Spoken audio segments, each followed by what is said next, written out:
Il y a d'attentes sur les questions politiques majeures qui sont posées aujourd'hui pour chacun d'entre nous et le pays. La Fédération du Var du Parti communiste français est heureuse donc de vous accueillir ce soir dans cette salle à la Crau. Déarex, Falco, Lanfranchi et maintenant Giraud portent la responsabilité de la situation et de la dégradation du département, en osmose avec les politiques libérales nationales et européennes. La droite et l'extrême droite, le PS d'hier, on ne sait pas celui qui sera demain, la République en marche ont comme boussole les réductions des dépenses publiques et la baisse du coût du travail. Leurs élus locaux ont comme sport favori la pratique sur chaque sujet du double langage et de la malhonnêteté intellectuelle. C'est ça le sens de la démarche des députés communistes quand nous nous rendons dans différents départements pour animer des réunions. C'est ce que nous avons décidé de mettre en place depuis le mois de juin, c'est-à-dire d'être des députés qui ne sont pas enfermés dans le Palais Bourbon, qui ne limitent pas leur activité à leur circonscription, mais qui essaient d'irriguer le territoire pour porter partout en France la parole communiste et venir nous nourrir notre combat de députés parce que l'on peut accumuler dans les rencontres que l'on a. C'est cette démarche-là qui est la nôtre. C'est que dans ce pays, nous avons besoin d'un parti communiste, même si nous sommes affaiblis, même si nous avons perdu énormément aux dernières élections législatives, même si nous souffrons aujourd'hui en termes de communication, parce que nous avons passé 2 élections présidentielles sans candidat, malgré cela, je pense qu'il faut nous reconstruire. Donc ici, mes propos, avant tout, c'est des propos d'espoir.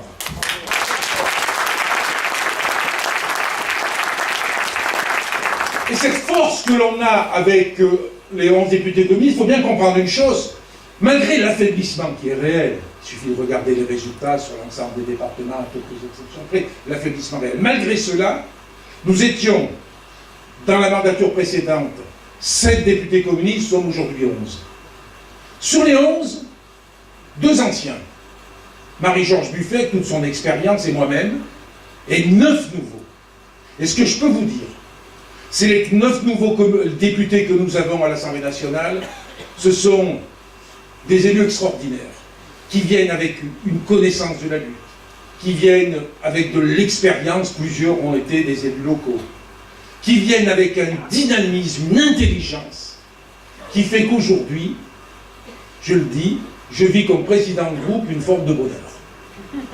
Parce que ça se passe dans beaucoup de fraternité, c'est de travailler en lien avec les populations, d'être à la fois les porte-paroles, en essayant de dresser des perspectives politiques, mais en même temps, on va se nourrir, comme je le fais ce soir, des attentes qui sont des attentes des populations, des gens qui sont en difficulté, des travailleurs de ce pays. Et on ne lâchera pas par rapport à ça. Et on se fixe comme ça des priorités, successivement. On a commencé, dès le mois de juillet, en menant une bataille d'amendements, une bataille très dure, contre les ordonnances du travail. On l'a fait aussi en lien avec des luttes qui pouvaient se conduire, même si elles étaient insuffisantes. Ensuite, vous savez peut-être aussi, nous avons élaboré un contre-budget, c'est-à-dire des propositions alternatives que nous avons diffusées, qui montrent qu'on a des propositions. On ne se contente pas de mettre en cause la politique qui est conduite, mais en même temps, on a des propositions alternatives, notamment pour s'attaquer à la richesse, et montrer que dans ce pays, il y aurait possibilité de mener une politique différente. Et la dernière priorité que l'on a prise la semaine dernière, compte tenu de l'enjeu extrêmement important des questions de santé, de l'offre médicale, des difficultés des hôpitaux, des difficultés des EHPAD, de la désertification médicale que l'on connaît dans beaucoup de territoires abandonnés de la République, que ce soit les territoires ruraux ou des quartiers de grandes villes. On a décidé de faire un tour de France des hôpitaux. Et on commence le tour de France des hôpitaux, on a commencé déjà, de façon à ce que les députés communistes aillent sur le terrain, rencontrent les salariés, rencontrent les patients, rencontrent les institutions, puissent communiquer et qu'on puisse coélaborer à l'issue de ce Tour de France des hôpitaux, une proposition de loi que l'on portera à l'Assemblée nationale pour montrer qu'il est possible de mettre en œuvre une politique de la santé. Donc c'est cette méthode que l'on veut mettre en œuvre. C'est cette méthode. Et avec l'idée chaque fois de s'adresser aux consciences. Parce que la politique, c'est pas seulement des coups de cœur, c'est pas seulement des coups de gueule, c'est pas seulement un simple résultat électoral qu'on peut avoir à un moment donné de façon presque ponctuelle. La politique, c'est essayer de travailler les consciences. Essayer de montrer quels sont les grands enjeux. Et c'est d'ailleurs pour cette raison que j'ai écrit le livre qui a été écrit, je vous le dis d'ailleurs très rapidement, puisque l'éditeur a fait appel à moi au lendemain des élections présidentielles. L'objectif, c'était avec ce bouquin, c'était de travailler les consciences, c'était de prendre le programme qui était celui de Macron, de le décortiquer, et de montrer à quel point ce programme, contrairement à ce que certains pouvaient penser, c'est un programme extrêmement libéral, qui allait même plus loin que tout ce qu'on a vu depuis 30 ans, quand on parle depuis 30 ans. C'est absolument pas une rupture par rapport à ça. C'est une continuité. Et on retrouve en fait, derrière le programme de Macron, on retrouve les lignes fortes, qui étaient celles portées par Thatcher, par exemple, ou du Bush, même au niveau des États-Unis. C'est-à-dire, il porte un ultralibéralisme qui est en train de porter un coup terrible à l'ensemble de notre socle social. Et l'idée, c'était de le montrer, c'était de le prouver. Parce que son élection, en fait, ça a été une grosse opération de marketing, en laissant croire qu'il était possible, dans ce pays, de mettre en œuvre une politique pour répondre aux grandes difficultés du pays qui aurait été une politique ni de gauche ni de droite. Je cite Elsa Triolet dans le livre, qui dit qu'à un certain moment, il faut bien choisir son côté de la barricade. Mais lui, il considère qu'il n'y a pas de barricade. Parce que ça s'appuie sur cette idée qu'il n'y aurait plus de lutte de classe, qu'il n'y aurait plus d'opposition entre ceux qui possèdent les richesses, qui possèdent l'outil de travail, et ceux qui, en face, vendent leur force de travail.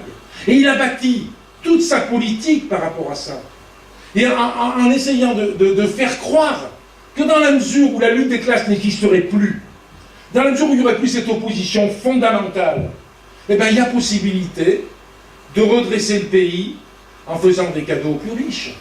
C'est la fameuse politique du ruissellement, hein, où on alimente, on donne l'argent aux plus riches et on considère qu'à partir de là, eh bien, ça va ruisseler et ça permettrait un développement économique du pays et que cette richesse-là, elle ne va pas être captée par une infime minorité, mais que cette richesse-là, en fait, elle va pouvoir bénéficier au plus grand nombre. Ce qui est une fable, ce qui ne s'est jamais vu. Que même le FMI, dans des rapports qui ont été faits encore récemment, dit bien que ce type de politique, jamais il a été prouvé que ce type de politique pouvait profiter au plus grand nombre. Alors il a tout à fait conscience de ça, c'est pour ça qu'il l'habille en parlant du premier de cordée. On aurait les premiers de cordée qui, eux, tireraient, c'est à eux qu'on donne les richesses et qui tireraient l'ensemble de la société. Mais ça, c'est tout simplement de l'habillage, justement, dans la continuité de son idéologie, comme s'il n'y avait pas de lutte de classe, et c'est fait pour renforcer le pouvoir de la finance. C'est en plein dans une politique ultralibérale, encore plus sanglante que celle qu'on a vécue jusqu'à aujourd'hui, et il le prouve, en fait, au jour le jour. On croit en une société communiste, parce qu'aujourd'hui, les enjeux qui sont des enjeux de la financiarisation, il faut qu'on oppose notre société à cette société de vraiment démantelée, écrabouillée, qui sont en train de mise en œuvre. Et à partir de là, eh bien, il faut qu'on ait un parti qui puisse porter ça.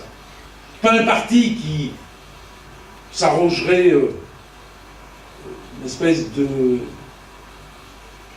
disons, d'exclusivité, on n'est pas les seuls à porter le changement de société. Mais on a notre rôle à jouer. On a vraiment notre rôle à jouer par rapport à ça. Pas seul, mais en créant des convergences avec d'autres. Donc on le fait avec les députés de la France Insoumise, mais aussi avec les députés socialistes. Chaque fois qu'on peut créer des convergences pour essayer de faire bouger les lignes, eh bien on le fait. Parce que nous, ce que l'on pense, Ce que l'on pense, c'est que pour transformer la société, pour répondre aux difficultés des gens, eh ben, il faut qu'on arrive à créer un rassemblement, non pas un rassemblement d'état-major, ça n'a pas marché, c'est pas demain que ça marchera, mais un rassemblement extrêmement large, mais qui peut se faire dans une diversité, pas derrière un seul mouvement, pas derrière une seule organisation. Il faut qu'on essaie de travailler véritablement à ces convergences-là pour créer un mouvement qui soit demain même d'être majoritaire dans le pays, de prendre le pouvoir et surtout de le garder.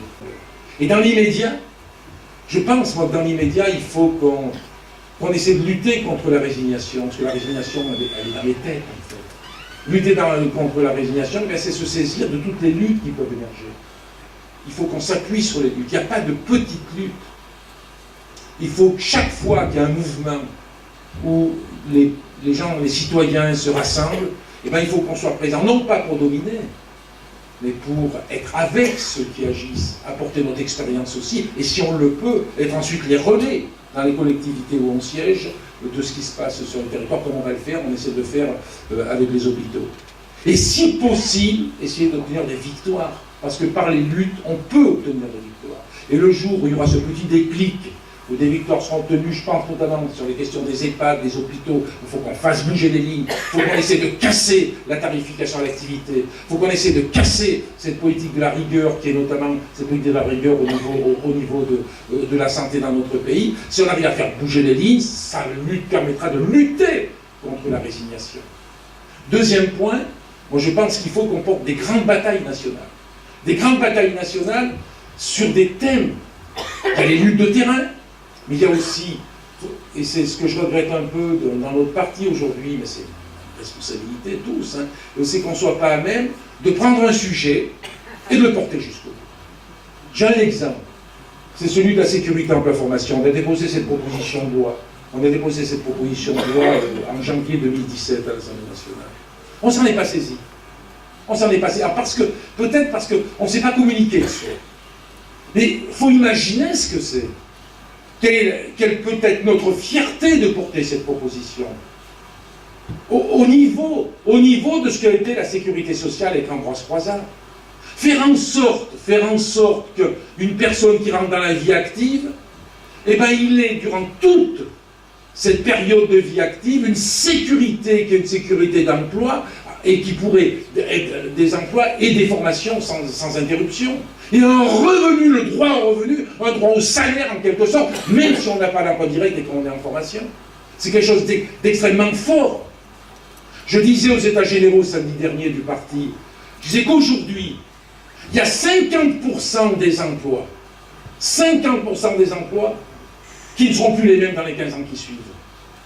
On dit qu'aujourd'hui, un jeune qui rentre dans la vie active, il aura à changer 14 ou 15 fois de métier durant la vie active. Tout simplement parce qu'on assiste à une révolution technologique, numérique absolument incroyable, où il y a une accélération. Moi je dis souvent, mon père qui était ouvrier chez Michelin, il était rectifieur. Je pense, il est décédé depuis une vingtaine d'années malheureusement, je suis même quasi persuadé que durant toutes les 40 ans qu'il a dû faire jusqu'à la retraite dans la manufacture Michelin, il a toujours été sur la même machine. Je suis quasiment persuadé de ça. Toujours été sur la même machine. Et d'ailleurs, il y a encore aujourd'hui des usineurs qui sont sur des machines extrêmement anciennes. Mais ça, c'est fini. Et notre proposition de sécurité emploi formation, non seulement elle présente énormément d'intérêt, parce que socialement, ça donne une garantie, forme de salaire à vie qui s'appuie sur le travail, même si on a des périodes de formation. Mais en même temps, ça s'accompagne d'une politique offensive sur la réduction du temps de travail. Ça s'accompagne de propositions sur la démocratie dans les entreprises, parce que tout ça, on ne le fera que dans la mesure où on développera la démocratie dans les entreprises. Ça s'accompagne de propositions sur l'économie sociale et solidaire, où les salariés peuvent reprendre la maîtrise de certains outils de travail. C'est une proposition absolument globale qui est travaillée depuis très longtemps par notre parti, mais qui aujourd'hui, comme je le disais à partir des chiffres que j'en ai, elle n'a jamais été autant d'actualité. Il faut qu'on se saisisse de combattre que celui-ci, qu'on le porte. Peut-être qu'il faut qu'on réfléchisse à tout ça, comment on peut le porter, mais il faut être fier de ce que l'on propose, parce que ça répond aux besoins du pays, et c'est extrêmement c'est progressiste et on s'attaque au système capitaliste.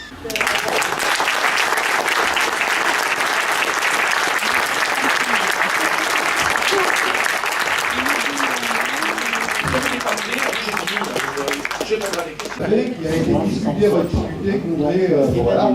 Donc, je tenais à vous remercier publiquement.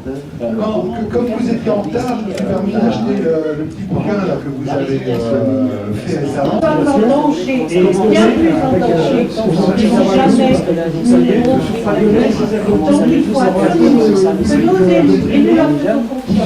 Et je vous fais croire